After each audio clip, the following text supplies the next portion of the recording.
All right, I'm reading from the book Living Dangerously, and I'm going to read an excerpt out of the chapter that talks about the responsibility of being free.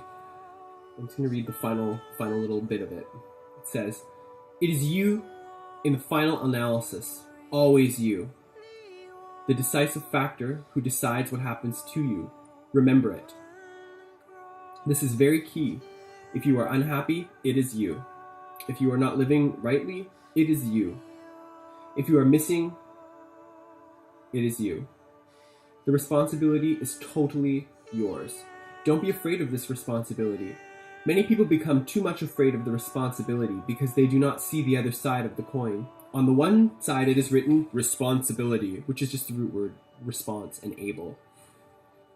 On another side, written freedom. Responsibility means freedom. If somebody else is forcing you to be in misery, then you cannot get out of it. How can you get out of it if someone else is forcing you into misery?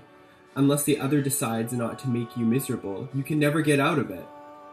If it is you who are responsible for your misery, then it is you and for you to decide. If you are enjoying being miserable, be miserable 1,000-fold. There is no problem. Enjoy. If you are not enjoying it, then drop it, but be clear-cut. What I see is that people go on thinking that they want to be happy. But what can they do?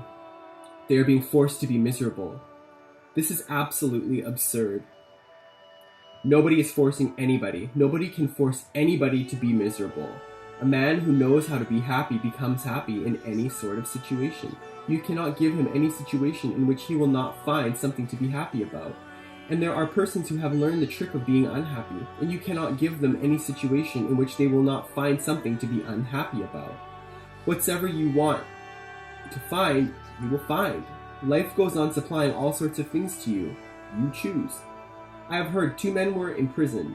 It was a full moon night. Both were standing near the window of their dark cell. The full moon was there. One was looking at the moon, and it was the rainy season, and there was much water and mud just in front of the window, dirty, and it was smelling and stinking. One man continued to look at the moon. The other continued to look at the mud. The man who was looking at the mud, of course, was feeling very miserable.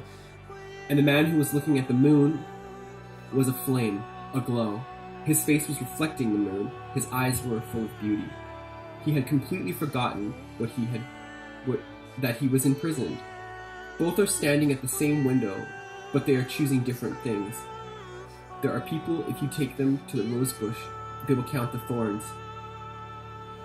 They are great calculators. Their mathematics is always right, and when they have counted thousands of thorns, it is simply logical that they will not be able to see the one rose flower. In fact, their inner world will say, how is it possible amidst so many thorns? How is a rose flower possible? It must be a deception. It must be illusory. Or even if it is possible, it is a worthless. Then there are people who have never known the thorns of a rose bush. They look at the rose, and looking at the rose, feeling the rose, the beauty of it, celebrating the moment, they come to feel that even thorns are not so thorn-like. How can they be when they are growing on the same rose bush as the rose flower? When their mind is focused on the flower, they start looking at the thorns also in a different way, and they start thinking that thorns are there to protect the rose flower.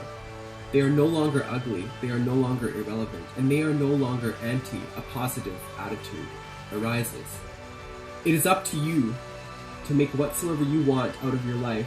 An enlightened consciousness makes even death beautiful. An unenlightened consciousness makes even the life ugly. For an enlightened consciousness, only beauty exists. Only beauty. Only bliss exists. Only bliss. So the question is not how to change ugliness into beauty, how to change pain into pleasure, how to change misery into happiness. No.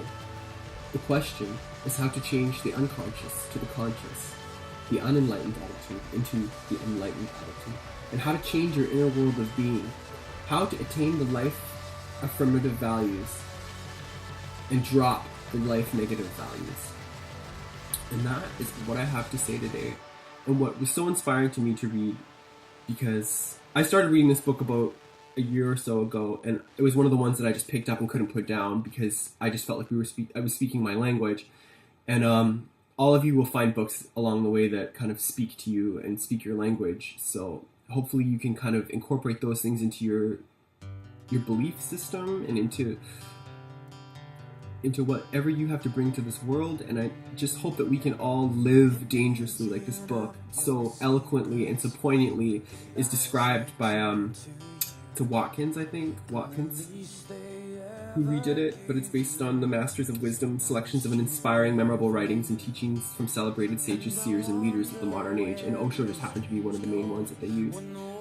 Once you get to know a little bit more about his life, you'll realize that he really did forge ahead a lot of the Eastern thinking, or just different types of thinking, into the modern world, and I think that a lot of us can gain from it. So that's my inspiration for today. It's a bit of a shorter video today. I'm feeling a little sick, so hopefully I can knock this gross cold and have a really good week, you guys, and live dangerously.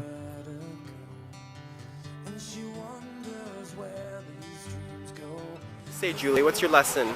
Well, this, I believe, is that we need to stay, that we need to be present right here, right now. We're sitting here, we can feel the air, we're talking, we're conscious, and that we have our brains. Most people have half of their brain in the past, which is depression and sadness, and half our brain is in the future, which is anxiety. And we're not even communicating, we're not present, we're not right here in this moment. And this is our moment. This is the truth right now. Even if it's a bad moment, even if it's a sad moment, it is. This is the only thing we know is right here, right now. And then if we can't embrace it right here, right now, then it's never gonna get to the next point. And the next point is always gonna be now. Yes. Yeah. It's right now. It's right now, and it's unpredictable. We don't know. Don't fight it. Just go with it. Right? Yeah. You are amazing. Let life love you. I love that. I trust life. I do too. Let life love you. I trust life.